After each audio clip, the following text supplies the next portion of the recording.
Hello, my name is Colleen and I will be talking about social deficits and schizophrenia. Schizophrenia is a mental health disorder that affects approximately 20 million people worldwide. Those who suffer from schizophrenia may experience altered perceptions of reality, difficulty with expressing their emotions, difficulty with communicating, as well as difficulties with their sense of self and their behavior. There are also social deficits that come with schizophrenia. This topic's important because there's a stigma that surrounds people who suffer from schizophrenia that causes them to be labeled in a negative way, such as crazy or antisocial, which is not the case. It's actually the disorder that causes these social deficits and their perception of people and social interactions. There are 3 subtopics that I will be discussing in this presentation. The first subtopic is attention to social and non-social cues. The study that discusses this, one of the studies I should say, is Catalano et al. 2020. The second subtopic is facial affect recognition and configural facial processing. The study that discusses this subtopic is Thakra et al., which was from 2015, and the third subtopic is the value of social rewards and the decision making that comes from facial expressions. And the study that discusses this is Capellone et al. 2016. So the first study is Catalano et al. 2020. There were a total of 66 individuals who participated between the ages of 20 and 60. 37 of them were considered to have schizophrenia, while 29 were healthy participants. The method used in the study was called a gaze cueing task for social and non-social cues, and basically the cues were directional or non-directional. So what this means is that social cues included a small smiley face, and non-social cues included arrows or lines, or even like a small X. And directional means that the eyes within the smiley face were looking a certain direction, or the arrows were pointing a certain direction, and the non-directional means that they weren't pointing a certain direction. And participants basically had to focus in the middle after seeing the cue, and then before seeing the cue, and then they had to say which way the cue was facing directionally, or whether it was a social or non-social cue. In the results, those who have schizophrenia showed better attention to the non-social cues compared to the social cues. Participants with schizophrenia had better accuracy in identifying the non-social cues, and healthy participants actually reacted faster to the social cues. So this just shows that the perception and understanding of social cues is different in those with schizophrenia. They have a more difficult time understanding it.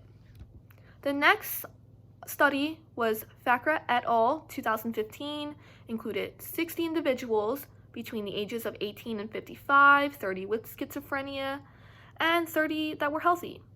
The participants had to view 21 slides of faces showing different emotions, and they did this continuously to recognize, so the people would understand, like, this is the emotion that's being shown. There were 3 tasks involved with this. The first showed the faces the right way, like this way, the right side up. The second task showed the images upside down. Task 3 showed 2 faces, and participants had to identify whether those 2 faces were showing the same emotion. They got a point for every correct answer and no points for answers that were wrong, and then in order to calculate that, the percentage of correct answers from task 1 was subtracted by the percentage of correct answers from task 2. The researchers found that the facial affect recognition deficits were higher in people with schizophrenia, so they had a more difficult time identifying the emotions and understanding the emotions, and then those without schizophrenia were less affected by the faces being upside down. They were able to identify the emotions, unlike those who had schizophrenia. So people with schizophrenia have a difficult time with facial recognition. The third study was done by Colleen et al. 2016, a total of 61 participants between the ages of 18 and 60.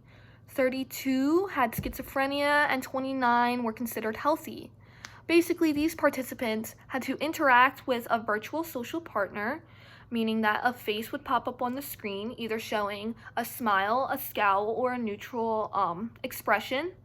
And they did that a couple of times just to get used to the program and to identifying the emotions, knowing the difference between the smile, the smile, scowl, and the neutral expression. They had 2 phases. In the first phase, every time one of the faces popped up, they showed the same emotion. So there were 2 male and 2 female virtual participants. And say, every time a certain female popped up, she showed a scowl. So every time she popped up, she showed a scowl. And then the participants would rate their trustworthiness on a scale of 1 to 10, and then receive a rating back from the virtual opponent. In the second task, the virtual social partner would show the opposite face. So say the lady showed a scowl, now in this one she's showing a smile.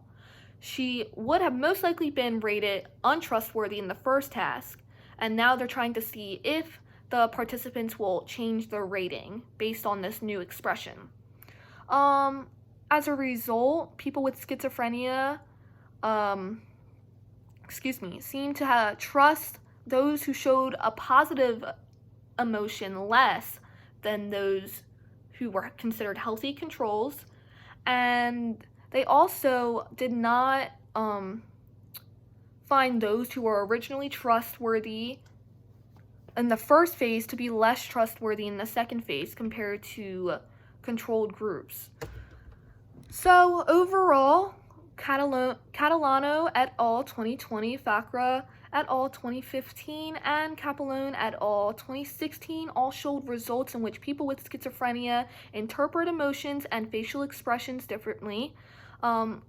And people with schizophrenia also value the social cues and interactions differently than those who do not suffer from schizophrenia, meaning that they do not interpret them the same, and therefore it does not affect their future decisions the same way that it would affect those who are healthy.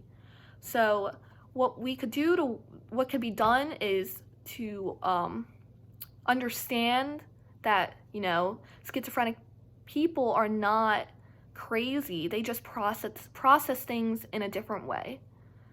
Thank you.